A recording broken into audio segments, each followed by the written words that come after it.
ভিডিওটি শুধু বিনোদনের জন্যই তৈরি। সকলে দেখুন, উপভোগ করুন। ময়ূক, আজ বাংলাদেশে কি হয়েছে রে? মিনমিন ইউনুসকে পদত্যাগ করে প্যারিসে কি পলাইছে নাকি রে? দেখ তো কি হয়েছে, একটু দেখ। আজ বাংলাদেশের বিজয় দিবস। ও, এই হচ্ছে ঘটনা। আজ বাংলাদেশ তৈরি করছে কিনা রে?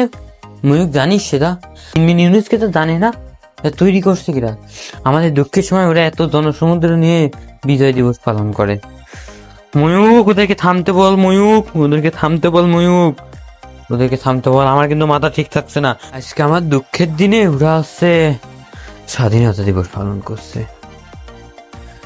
মিনমিন ইউনুসকে জানে না বাংলাদেশ তৈরি করছে কে? এই বাংলাদেশই তো তৈরি করছিলাম আমি। মিনমিন ইউনুসকে জানে না? ময়ূক, আমার মাথা গরম হয়ে যাচ্ছে। ময়ূক, ময়ূক, আমার মাথা গরম হয়ে যাচ্ছে। যা, তুই রিপাবলিকের বাংলায় শুটিং শুরু কর, এখনই শুটিং শুরু করবি। আমি জানি তুই তো লাইভে পারবি না, তুই শুটিং শুরু কর, সেটা আমি জানি। শুটিং শুরু কর ময়ূক, নিষেধ কর ওদেরকে, নিষেধ কর। দাঁড়া দাঁড়া দাঁড়া দাঁড়া ময়ূক, দাঁড়া দাঁড়া দাঁড়া দাঁড়া। হ্যাঁ, এদিকাই যাবি তো, আমার কথা তো শুনে যাবি। কি রে করবি তুই? তো আমি জানি শুটিংও ভুলভাল করিস, সেটা আমি জানি। তুই লাইভ করিস ভালো কথা, শুটিংয়ে ভুলভাল করা যাবে না তো। শুটিং ভুলভাল করলে তো সমস্যা।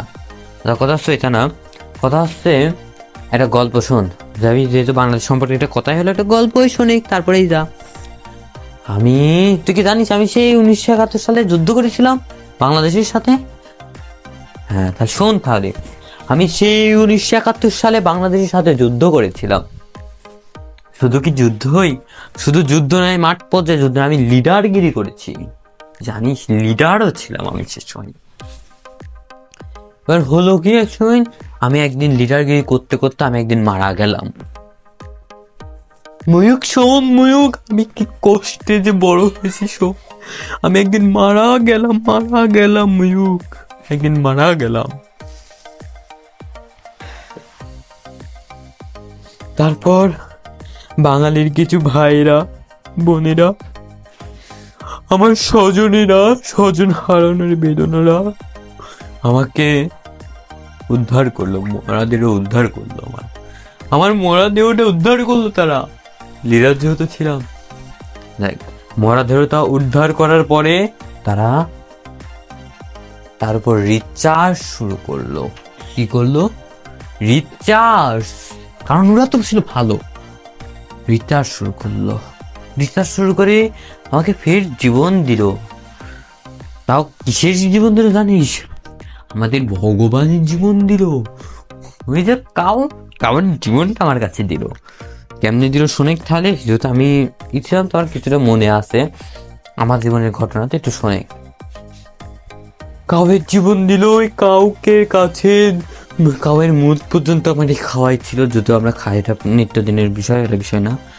ওই কাউয়ের গোবরটা আমার মাথার ভিতর ঢুকাইয়া দিচ্ছে ব্রেনটির বোধহয়, কারণ ব্রেনটা গুলি লাগছিল। এই কষ্ট আমি করে রাখবো, আর আমার মাথায় এই জন্য তো বুদ্ধি সৎ। আমার কষ্টে হারিয়ে সেই কাউয়ের জানটা আমার কাছে দিয়ে দেয়, যার কারণে আমি বেঁচে আছেন, পরবর্তীবার জন্ম নিই, মানে জীবন ফিরে পাই, এবং আস্তে আস্তে আস্তে আস্তে আমি প্রধানমন্ত্রী হয়ে যাই। মিনমিন ইউনুসকে এটা জানে না। আর ওরা যদি না থামে, বাংলাদেশের বিজয়কে থামতে কর। আবার শুনলাম নাকি আবার কোনেই হচ্ছে কনসার্ট করবি, সে কনসার্টে থামতে কর। যদি কনসার্ট হয় আমি কিন্তু ঠিক থাকবো না, আমি কিন্তু অখণ্ড বাংলাদেশকে পরিপূর্ণ করে দেব। অখণ্ড বাংলাদেশ কিন্তু পরিপূর্ণ করে দেব, আর পরিপূর্ণ ভারতকে কিন্তু খণ্ড খণ্ড করে দেবো। ভারতকে কিন্তু খণ্ড খণ্ড করে দেবো। যদি পারে শোনে, ভালো করে শুনে, ভালো করে মনোযোগ দিয়ে শুনবি। যদি বাঙালিরা যদি ওই কনসার্টটা করে, তাহলে আমি মানে ভারতকে খণ্ড খণ্ড করে বাংলাদেশকে পরিপূর্ণ করে দেবো।